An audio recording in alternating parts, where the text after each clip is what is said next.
வணக்கம். இன்னைக்கு நாம தொழில்சார் சுகாதாரம் மற்றும் பாதுகாப்பு, அதாவது OHSஓட அடிப்படைகளை ரொம்ப ஆழமா ஆனா சுவாரஸ்யமா அலச போறோம். வேலை செய்யற இடத்துல நம்ம எல்லாரையும் பாதுகாக்கிற அந்த முக்கியமான விஷயங்களை பத்தி தெரிஞ்சுக்கலாம் வாங்க. சரி, நாம நேரா விஷயத்துக்கு வருவோம். நம்ம விளக்கக்காட்சியோட ரூட் மேப் இதுதான். முதல்ல சுகாதாரம், பாதுகாப்புனா என்ன பார்க்க போறோம். அப்புறம் ஆபத்தும், அதாவது ஹெசார்டுக்கும் ரிஸ்க்குக்கும் என்ன வித்தியாசம், ரிஸ்க் அசஸ்மெண்ட்டோட 5 படிகள், கெமிக்கல் ஹெசார்ட்ஸை எப்படி கையாள்றது, கடைசியா ஒரு சேஃப்டி கல்ச்சரை எப்படி உருவாக்குறதுன்னு ஒரு தெரிவான பாதையில பயணிக்க போறோம். ஓகே, முதல்ல ஒரு ஸ்ட்ராங்கான அடித்தளத்தை அமைப்போம். இந்த சுகாதாரம் மற்றும் பாதுகாப்புனா என்னன்னு முதல்ல தெளிவா புரிஞ்சுக்குவோம்.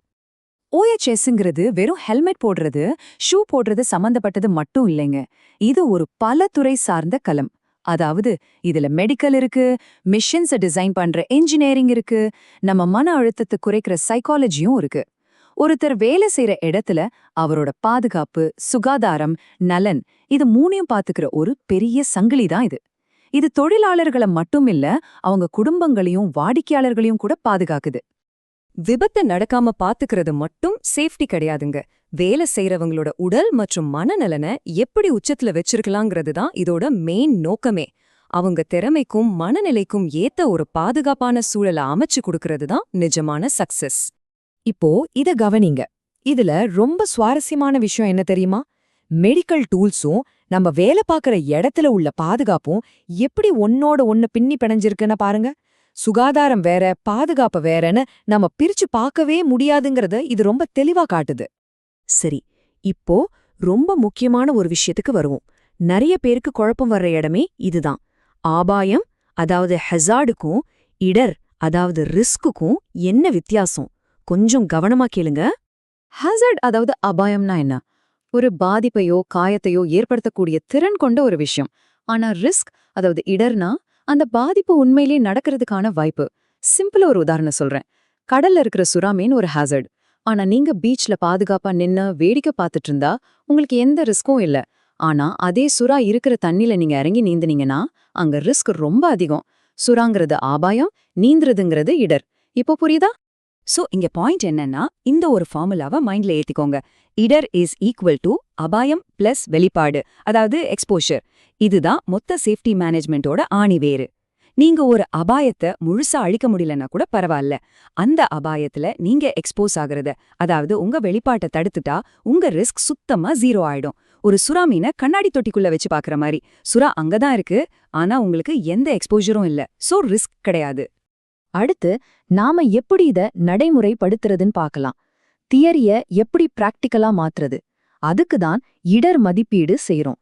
ரிஸ்க் அசஸ்மெண்ட்ங்கிறது ஏதோ கடமைக்கு பேப்பரை நிரப்புற வேலை இல்லைங்க. நம்ம முன்னாடி பார்த்த அந்த ஹாசார்ட் வர்சஸ் ரிஸ்க் ஃபார்முலாவை உண்மையிலே நம்ம ஒர்க் பிளேஸ்ல அப்ளை பண்றதுக்கான ஒரு முறையான கட்டமைப்பு இது. இந்த 5 ஸ்டெப்ஸையும் கொஞ்சம் டீப்பா பார்ப்போம். முதல்ல அபாயங்களை கண்டுபிடிக்கணும். இதை சும்மா ஏசி ரூம்ல உட்காந்துக்கிட்டு பண்ண முடியாது. நீங்க நேரா ஃபீல்டுக்கு போகணும், சுத்தி பார்க்கணும், அங்க வேலை செய்யறவங்க கிட்ட பேசி அவங்க சந்திக்கிற பிரச்சனைகளை கேட்கணும், கெமிக்கல் டேட்டா ஷீட்ஸை படிக்கணும். அதுக்கப்புறம் இதனால யார் பாதிக்கப்படுவாங்கன்னு 2வது ஸ்டெப்ல பார்க்கணும். 3வது அந்த ரிஸ்க் எவ்வளோ தீவிரமானதுன்னு மதிப்பிட்டு தற்காப்பு நடவடிக்கைகளை எடுக்கணும். 4வது இதையெல்லாம் ரெக்கார்ட் பண்ணி இம்ப்ளிமெண்ட் பண்ணணும். 5வது ரொம்ப ரொம்ப முக்கியம், காலப்போக்கில் சூழ்நிலைகள் மாறும்போது இதை திரும்ப திரும்ப அப்டேட் பண்ணிட்டே இருக்கணும். இது ஒரு கண்டினியூஸ் ப்ராசஸ். இந்த ரிஸ்க் மேட்ரிக்ஸ் எவ்வளோ அழகா இதை விளக்குது பாருங்க. ஒரு பிரச்சனை நடக்கிறதுக்கான வாய்ப்பு எவ்வளோ, அதோட தீவிரம் எவ்வளோங்கிறத வச்சு ஒரு ஸ்கோர் கொடுக்குது. பச்சை, மஞ்சள், சிவப்பு நிறங்கள் மூலமா எந்த ரிஸ்க் ரொம்ப பெருசு, எதை நாம முதல்ல சால்வ் பண்ணணும்னு ரொம்ப ஈஸியா முடிவு பண்ணலாம். தியோரி எல்லாம் பார்த்தாச்சு. இப்போ இத ரியல் வேர்ல்ட்ல, குறிப்பா ரொம்ப காமனான கெமிக்கல் சேஃப்டில எப்படி அப்ளை பண்றதுன்னு பாப்போம். இப்போ உடைஞ்ச ஒரு பாதரச தெர்மாமீட்டரை எடுத்துக்குவோம். இது உடைஞ்சிருச்சுன்னா சும்மா பெருக்கி குப்பையிலையோ இல்ல சிங்க்லயோ கொட்டிட முடியுமா? No way. ஏன்னா பாதரசம் ஒரு ரொம்பவே ஆபத்தான கழிவு. இதை எப்படி டிஸ்போஸ் பண்ணணும்னு பிரத்யேகமான ரூல்ஸ் இருக்கு. இது லாங் டேர்ம்ல மக்களையும் சுற்றுச்சூழலையும் பாதிக்கும். அதனால ஒவ்வொரு கெமிக்கலோட தன்மையை நாம தெரிஞ்சுக்க வேண்டியது அப்சல்யூட்லி முக்கியம். அதே மாதிரி கெமிக்கல்ஸை ஸ்டோர் பண்றதுலயும் பெரிய சயின்ஸ் இருக்கு. இந்த 2 ஸ்டோரேஜ் மெத்தட்ஸையும் கம்பேர் பண்ணி பாருங்க. காத்தோட்டம் உள்ள தீப்பிடிக்காத கேபினெட்ஸ், அப்புறம் கெமிக்கல் பேரல்ஸ்க்கு கீழே இருக்கிற ஸ்பில் பேலட்ஸ். இதெல்லாம் வெறும் டப்பாக்கள் இல்லைங்க, இது எல்லாமே பிசிக்கல் பேரியர்ஸ்.